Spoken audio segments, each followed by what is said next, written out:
الحمدللہ رب العالمین الصلاۃ والسلام علی سید الانبیاء المرسلین رحمت للعالمین صلی اللہ علیہ وسلم۔ اعوذ باللہ من الشیطان الرجیم، بسم اللہ الرحمن الرحیم۔ وانزلنا الیک الذکر لتبین للناس ما نزل الیہم لعلہم یتفکرون۔ اللہ تعالیٰ قرآن پاک میں ارشاد فرماتے ہیں، انزلنا الیک للذکر، ذکر ہم نے نازل کیا آپ کی طرف ذکر سے مراد قرآن پاک ہے۔ تو رسول اللہ صلی اللہ علیہ وسلم سے ارشاد ہو رہا ہے کہ ہم نے آپ کی طرف ذکر یعنی قرآن اللہ کا کلام نازل فرمایا، لِتُبَيِّنَ لِلنَّاسِ مَا نُزِّلَ إِلَيْهِمْ لَعَلَّهُمْ يَتَفَكَّرُونَ۔ تو لِتُبَيِّنَ تاکہ آپ کھول کر، بین مانے کھول کر بیان کرنا، لِتُبَيِّنَ تاکہ آپ کھول کر لوگوں کو سمجھائیں اس کا مطلب، ما نزل الیہم جو نازل کیا گیا آپ کی طرف، لعلہم یتفکرون تاکہ لوگ غور و فکر کریں۔ ہر انسان، ہر مسلمان یہ تو اچھی طرح جانتا ہے کہ قرآن کریم امت کو بلا واسطہ رسول نہیں دیا گیا کہ لو تم خود اپنے سے یا اپنے جیسے غیر نبی لوگوں کی مدد سے پڑھو اور سمجھو اور عمل کرو، بلکہ اس کے نزول سے پہلے اللہ نے رسول محمد رسول اللہ صلی اللہ علیہ وسلم کو دنیا میں خاتم الانبیاء بنا کر بھیجا اور ان کے اوپر یہ آخری کتاب قرآن مجید نازل فرمائی۔ اور یہ صرف اس لیے کیا گیا کہ لوگ اپنے اپنے طور پر نہیں بلکہ صرف رسول اللہ صلی اللہ علیہ وسلم کے بیان اور تشریح کی روشنی میں اللہ کی کتاب کو سمجھیں۔ چنانچہ قرآن ہی میں ارشاد ہے، کما ارسلنا فیکم رسولا منکم یتلو علیکم آیاتنا ویزکیکم وَيُعَلِّمُكُمُ الْكِتَابَ وَالْحِکمَةَ وَيُعَلِّمُكُم مَّا لَمْ تَكُونُوا تَعْلَمُونَ۔ جیسا کہ ہم نے بھیجا آپ میں تم لوگوں میں ایک رسول جو تم ہی میں سے ہیں، کما ارسلنا فیکم رسولا منکم جیسا کہ ہم نے بھیجا تم میں سے ایک رسول جو تمہیں میں سے ہیں، یتلو علیکم آیاتنا جو ہماری آیتیں آپ لوگوں کو پڑھ کر سناتے ہیں، یتلو مانے تلاوت کرتے ہیں قرآن کی آیتیں، اور یزکیکم اور تم کو پاک کرتے ہیں، وَيُعَلِّمُكُمُ الْكِتَابَ وَالْحِکْمَةَ اور علم سکھاتے ہیں، تعلیم دیتے ہیں کتاب کی یعنی قرآن کی، یعلمکم الکتاب یعنی قرآن کی تعلیم دیتے ہیں، والحکمت اور حکمت کی بھی تعلیم دیتے ہیں، وَيُعَلِّمُكُم مَّا لَمْ تَكُونُوا تَعْلَمُونَ اور سکھاتے ہیں، یعلم یعلم مانے سکھانا، علم سکھانا، وَيُعَلِّمُكُم اور سب کو سکھاتے ہیں علم، مَا لَمْ تَكُونُوا تَعْلَمُونَ وہ باتیں جو تم لوگ نہیں جانتے تھے۔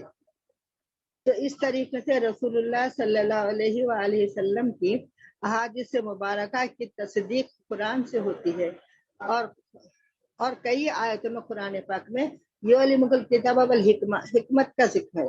تو معلوم ہوا کہ حکمت ایک الگ چیز ہے، قرآن کی تلاوت کے سوا الگ چیز ہے حکمت، جو احادیث مبارکہ ہیں۔ اللہ تعالیٰ اور ایک جگہ ارشاد فرماتے ہیں، لقد من علی المؤمنین اذ بعث فیہم رسولا من انفسہم یتلو علیہم آیاتہ ویزکیہم ویعلمکم الکتاب والحکمہ وان کانوا من قبل لفی ضلال مبین۔ یہ آل عمران کی ہے، پہلی آیتیں سورہ بقرہ کی تھی۔